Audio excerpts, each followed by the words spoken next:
Hey guys, it's Kim, and I'm on with part 5 of my journey story. I have taken you through what happened, what started me on my path of leaving my ex-husband, and then getting the charges dropped. He had me on a felony level, saying that I was shot at him, bashed in doors and cribs and bookcase, all kinds of things, all kinds of accusations, but it was actually the gun. Now, I have had the question, how did they get the, your fingerprints off the gun? Well, that was my gun. Oh, I know what it was, the bat. He said I had bashed in something with the bat. I think it was a door or something. Anyway, he got he got the fingerprints on that by having me. I came home one day from work, and he said, "Hey, I've been hitting the ball for the dogs with the bat." And at this point, I kind of would do whatever he said just to get him to leave me alone. And he goes, "Why don't you try? Didn't you play baseball?" No. Anyway, in high school, and I'm like, "No, I didn't." Anyway, so I said, "Okay, here," and I grabbed the bat, held it up, and hit the ball for the dogs, and then went in the house. There's my fingerprints. See, he was very, very good at this. He knew what he was doing. As far as checking my hands for gunpowder, he had said that I'd done the shooting a few days prior. And so it's just like, wow. So, anyway, moving on. I'm out of jail. I'm going from home to home, staying with friends, which, like I've said, I probably should have just stayed in a hotel, but I didn't. And I got back to work, and now I'm back at work. And so I loved, she was such a strong lawyer that got me out of, my attorney that got me out of the charges of a felony level. Um, and I kept calling her, and she goes, "I'm done. Kept you out of jail." I think I said this before. It's hard for me to keep it all straight. So anyway, I did the private eye, got all of that dropped. So then I needed to find a divorce attorney. Here's my advice on that. I was exhausted by this point. I just wanted the divorce. I wanted to get it behind me. So I went through my union. Luckily, I could get I can't remember what the discount was, but it was significant. So I was limited on lawyers based on that. But he got me out of got me a good settlement and things. But I just feel like he kind of just wasn't aggressive enough with my ex. So if you think you're divorcing a narcissist, you need to find one that knows what to do with a narcissist, because Carl went back and would actually ask questions of my own attorney. So he was going in, and it was his wife was the secretary there, and so my attorney heard him out there asking her questions, and he went out and said, "You need to leave. I am not your attorney. You can't use me as your attorney. I'm representing your wife." And he wouldn't leave. So finally, my attorney said, "I'm calling the police, and I have a gun. If I have to, I will have you ushered. I will usher you myself out." So he finally left. So then he would drive by my attorneys in a threatening manner. I mean, they were out for a walk. They had a beautiful golden retriever that would stay at the office, and they were out walking, and then there comes my ex-husband walking around, or driving around slowly like he likes to do, and said something about, "Oh, nice truck," or something. And his wife, the secretary, goes, "That was, you know who that was." And so it just, the behaviors, he sent my attorney things like, when we were dating, I had some pictures that were, we were dating and whatever. So, topless. And I had found those in one of the kids' rooms that were no longer the kids' rooms, and it was a storage where we put boxes of pictures and whatever. Anyway, so I took it and I put it up in my closet, and had actually put it in something that had an envelope that had my son's name on it, which I'll tell you the significance of that later. But anyway, he sent those photos to my attorney. I mean, really? Are you kidding? Oh my gosh, I just was like, oh Lord. Anyway, so I get through all of that. I hire an attorney, You have to have a down payment on that, and then each month I paid, and I just used a Visa. I was just like, and I would pay the minimum on that Visa, thinking, when I get my settlement, I'll pay it off, which I did. But it took 2 years to get this divorce. One of my exes, adamant and just on and on about, was that my son and I were having an affair.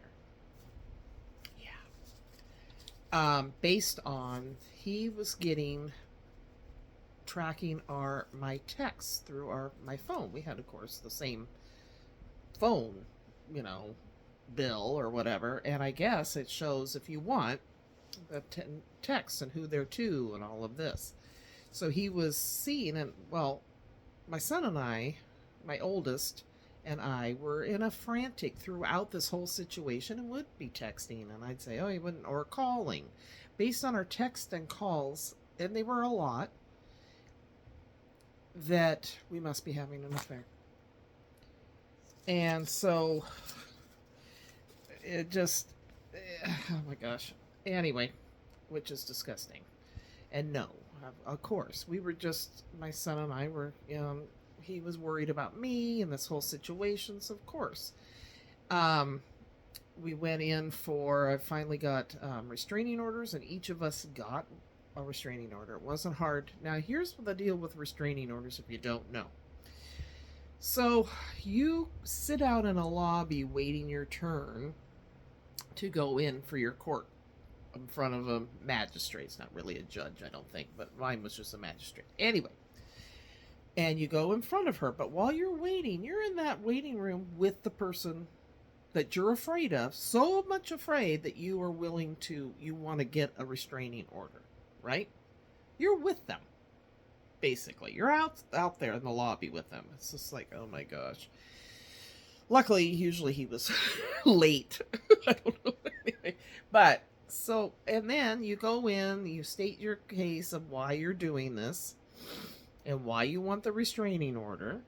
You have to write up the reasons, and your other person can say things. But once they decide that you should have a restraining order, which they did for me, they tell the person you are afraid of and getting the restraining order that they have to stay in the courtroom while you go out, fill out, do whatever you need to do, paperwork, clerical wise, and then have time to go to your car, which is awesome. However, why did I have to face him outside?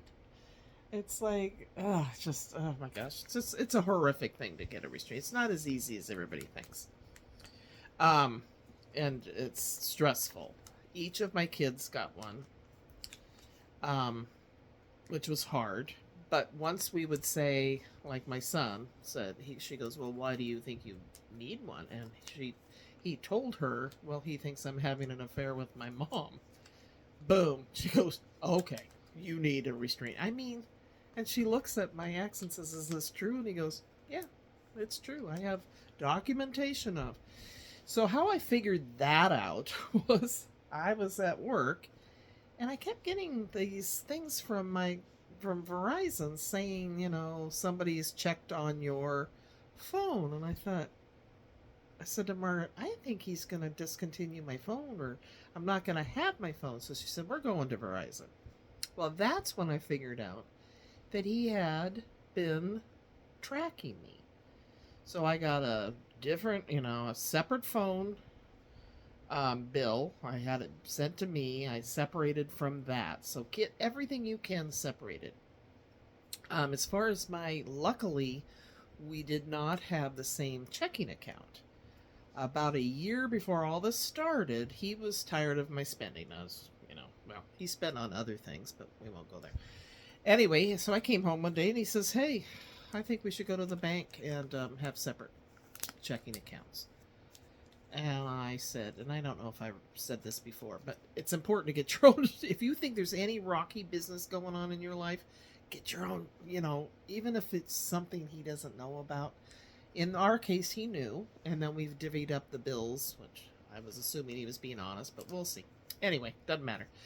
But that saved me, because then I was making the house payment, well, as soon as he booted me out of there, basically, I quit making payments. And I could because I had a separate checking account. So if you have anything in your marriage where you're like, I don't know if this is going to work, and you're starting to have questions, get yourself your own somewhere. Even a little account where you can tap into if for emergency. So that saved me. I got my own phone bill so he could no longer track me. He had it down and he circled and he had books and books of pages and pages of all this. And this is what happened. And then right afterwards, we talked about this. Text message to Brian. We talked about this. This happened. Called Brian at, he would stay up all night writing about this stuff.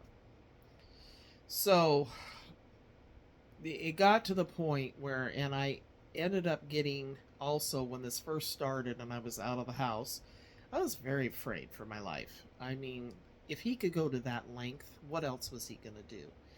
And so I ended up deciding that I wanted to get a separate car. So I went down, got a car, and I said to the dealer, I said, here's the deal. I am getting this car because I am afraid of my husband. I'm getting this so that he can't, I don't know if he's got a tracking device on my car, I don't know. So this information cannot be shared with him at all costs. I gave him a different address, the whole thing. I can't emphasize enough how important it is that you not contact and reveal this information to my ex. Oh, okay. So I get this car. I literally was driving around once in the other car and felt like it started not working. And I thought, oh my God, he's done something. Anyway, just the paranoia was very high level.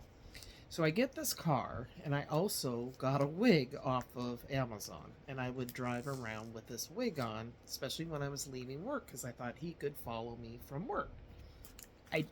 Did he? I doubt it. But that's how scared and paranoid I was getting. About a week later, at this point I'm taking the phone calls from him because the lawyer was saying, if you can communicate with him at all, it'll help our situation. So I was. Anyway, and he calls and says, oh, why'd you get a new car? And I said, why are you asking? And he'd always say this to me throughout our don't answer a question with a question. I said, well, then I'm not answering you.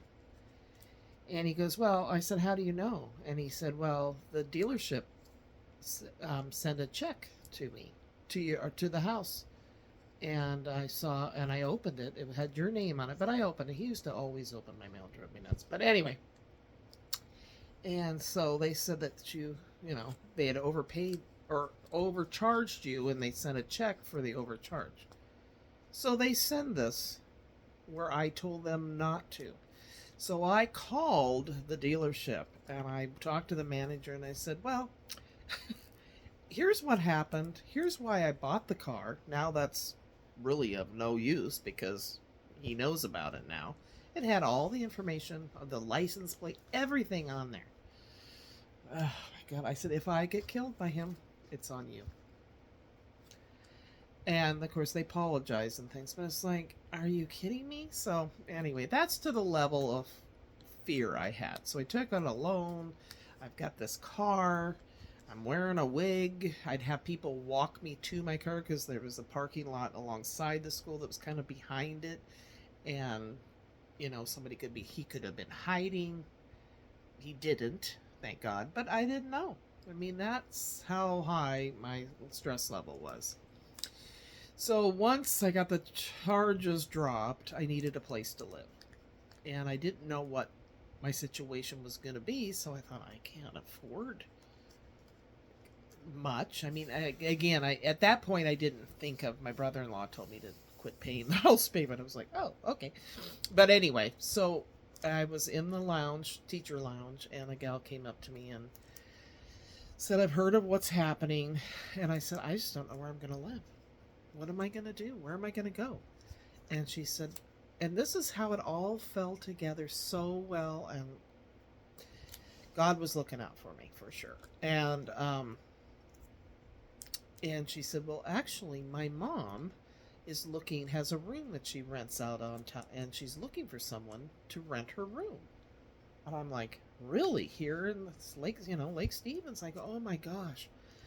And so she was a sweet lady, and I called her, and I think I paid 500 a month. This is before homes got crazy, and I mean, you can rent a room here now for $1,100 a room. But it worked out perfectly. So I ended up, somebody gave me a twin bed. One of my kids gave me a dresser. I had nothing. Nothing. I did a video from there. Um, anyway, and I had my phone, of course, and brother-in-law gave me a TV, and people were giving me clothes because I didn't have any clothes. Hardly, a few that I'd packed away, but nothing. And and my kids moved me in there, and they said that was the hardest thing, is to leave me there on a twin bed with a dresser, a little nightstand, picture of Emma. I can still see it. Yeah. And he lives in the house.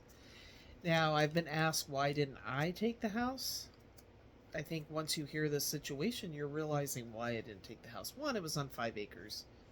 I'm not going to maintain. And it's out in the Tules. I was afraid. There's no way he was going to let me live there and not bother me. I didn't want to live, and I didn't want to try to maintain that house. He thought that that's what I wanted, was the house. No, I didn't want the house. I miss my house, but it wasn't realistic for me to keep it. It needed a lot of work. I think I told the story about how I saw the leak in the roof. We had never re-roofed it. Took care of the roof, but obviously after 30 years you need to replace your roofs, right? So there's just no way. And it had pellet stove and a wood stove for heat, and it's just like, yeah, no, I'm not doing that. However, that also meant I moved into a room with a lady, because I knew when I chose not to keep the house, I was also choosing not to keep my dogs. And my cat. That just about killed me. That was one of the hardest things I've ever tried. People would say, well, why don't you take the dogs? I said, and do what with them? I can't. I'm renting a room. It wasn't realistic to, they don't know what's going on. They're dogs, and they had their 5 acres, and I had to hope that he would take good care of them. And I had to focus on myself, my kids, and my well-being. I could not bring anything else into that mix, and it wasn't fair. I didn't want to give them away, so I left, and I left them there. And so I lived with this gal for, I think, about 3 or 4 months, and it was a great situation, but I was 57 at the time, and I had lived in my own home, and it didn't feel comfortable. She kept saying, she was so sweet, you can have your kids over, and well, I'll leave. And I'm like, no, this is your house. I'm sharing a refrigerator with her. We got along great. She would watch TV. We'd watch TV together. However, there was times where I just wanted to I'd come home, and she's retired and wants, bored and lonely and wants to talk. And I'm just like, oh my gosh, I can't keep doing this. So what happened then? Once I got rid of the house payment and realized I didn't have to make that payment, I got a good idea of how much I could afford. So then came up a 1-bedroom condo in town. And there's another gal that she kept the price low. Wasn't much more than I was paying for the bedroom. And so this gal said, oh, I keep it low because I want to help women. And I said, well, you're helping one. And I didn't tell her the whole story. I said, but I'm, in a situation where I'm going through a divorce. And she was so sweet. So it was a great condo. It was my own place. I bought this couch and the love seat that you see me sitting on a lot. Prior to, I knew I was getting the condo. I bought that for it. Anyway, my son says, well, I can't believe, because I bought them before I moved in. And he just thought that was the silliest thing he'd ever heard. But anyway, it works out great. I've got them still. So $100, two of, me and my deals. So anyway, I moved into this condo. And I had to tell the gal that I was living with, and she said, "Is it something I did?" I said, "No, hon." I said, "It's nothing you did." I said, "But I'm 57 years old. I need my own place." And so okay. So I did rent the room as a storage. I got rid of the storage unit and put my stuff in that room that I couldn't take to the condo. Anyway, so it gave me a connection to her too, and it was super cheap. So I did that. I moved into the condo, and that was a great place. However, it was in the center part of town, kind of where everybody commuted from the bigger towns right there, and where the bus lines all came together and things, and there was issues, crime. And people rented out their condos, like to me, but so you didn't always have the best people living around you, and it was noisy because there's stores right there and everything, and I'd come from 5 acres to this, and I didn't want to leave my windows open at night because I was on the ground level and I was afraid, and I could hear the people above me, and it was just like I'd sit there and I'd just swear to God. I was so mad.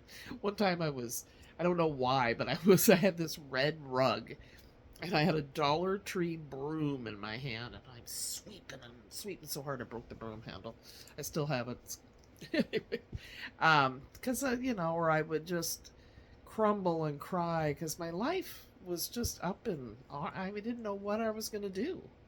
Where was I going to end up? How is my life going to turn out? This was not what I had planned in my life. I had friends come over, 2 dear friends, and we're visiting in the living room. And I look out this window, and there's like this, between the buildings, like a little forest type, wooded area. And there's this guy catching stuff from the window above me. I said, "I'll be right back," because it was kind of... So I went into my bedroom window, and I took the blind, and I went, "What?"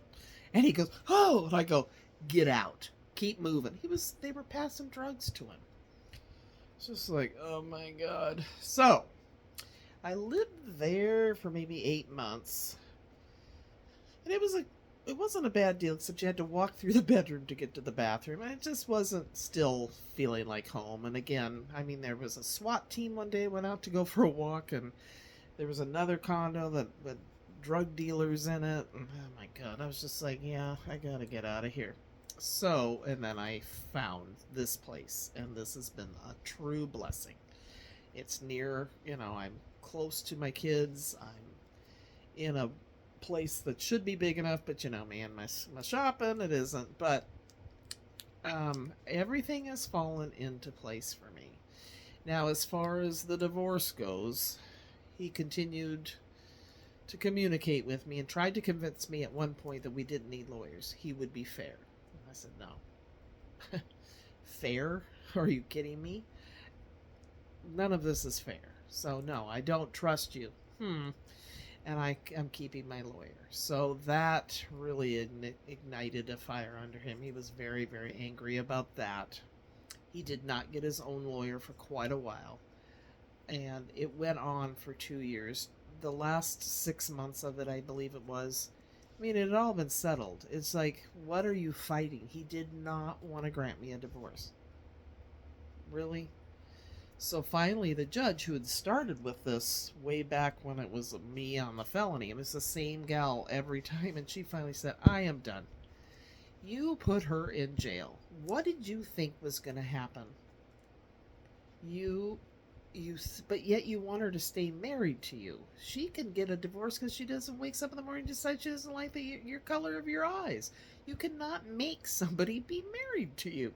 Because I had said to my attorney, "I'm not paying anymore. This is him now. We have dealt with it. We've gone to the mediator. You have to go through that and see if you can settle." And he came up with this tiny little amount of money he wanted to give me.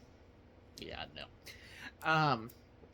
And so finally she just said, "We're done. I'm not going to take any more court time, dealing with this. You are going to have to grant her a divorce." So we finally did. Then we needed to come up with an amount of the value of the house and what he would have to buy me out of. And I sent out an assessor. That person went out and assessed the value of the house. And he called me and he said, because I warned him, I said, I don't know what you're walking into. He was an older gentleman. He'd been in the military. I told him my ex's, was military, army, and trying to give him some kind of connection. And he said, I talked to him and I understand why you want out of there. He said, this is a sick man and I'm afraid for him. I gave him my number. I told him to call me if he needed anything. And I said, well, that's very sweet of you to do that. I said, because I do agree. He needed help. Anyway, so I got that done. The value of the house. Then it was all about him paying me off. And this took another forever. So finally that went through. And that's when I knew I could get and afford the place I'm in now. So if you're going through something like that, the advice of when I was in the condo, I ended up with a financial advisor through my union again. And her advice was that I rent, because the money that I got from the divorce, the settlement, then helps. That's what I can live off of, right? I've got that invested in things through her. So it's giving me that cushion instead of putting it all toward a house and not have anything else but my, Social Security and pension. So I never thought I'd be pro rent. I did that when I first started teaching. I rented a house, but I didn't ever think I'd be doing that at this stage of life. But it's working out really nicely because then I don't have to worry about a new roof. It's like I'm paying ahead is how I think of it. Yes, I'm not going to be able to sell this place and make any money off of it, but I don't have any scary one time the wash machine started leaking. The next morning, this gal that owns these places is so nice. And she was there the next morning replacing it. She had remodeled the unit I'm in because her husband had passed away and she needed something to do. So it's all remodeled, so nice. She's such a sweetheart. And then her son mows and her granddaughter, they maintain the yard. That's perfect. So it is something to think about if you're going through, or if you've lost your loved one and you don't know. Because I don't really want to have to mow. I've never been an outdoor gardener. So it works out perfect for me. And that money is building in investments and is there for me when I need it. So anyway, not to get too deep into that, but think about if you're thinking you're getting in a rocky situation, maybe getting a separate checking account that you just start putting or savings some money in once in a while to help you. And just look at all your, interview more than one lawyer. I should have talked to more than one lawyer, divorce lawyer, and again, talk to your work. They might have some kind of plan or something. Through my union, I was able to get a lot of support. So I'm very blessed in that. But anyway, so there you go. That's another phase of how I got to where I'm at now. I'm very, very in such a better place. Am I always feeling good about it? No. It's been 6 years since it started. 4 years, over 4 years I've been divorced. I don't dwell on it like I used to. He was in my brain all the time. I mean, we've been together for 32 years plus dating.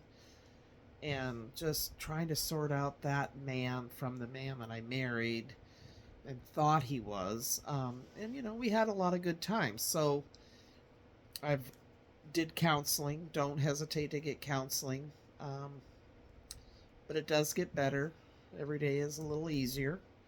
There are times where I am sad or, family gatherings and things. It's tough, It brings it to the forefront. But I am blessed and I am in a better place.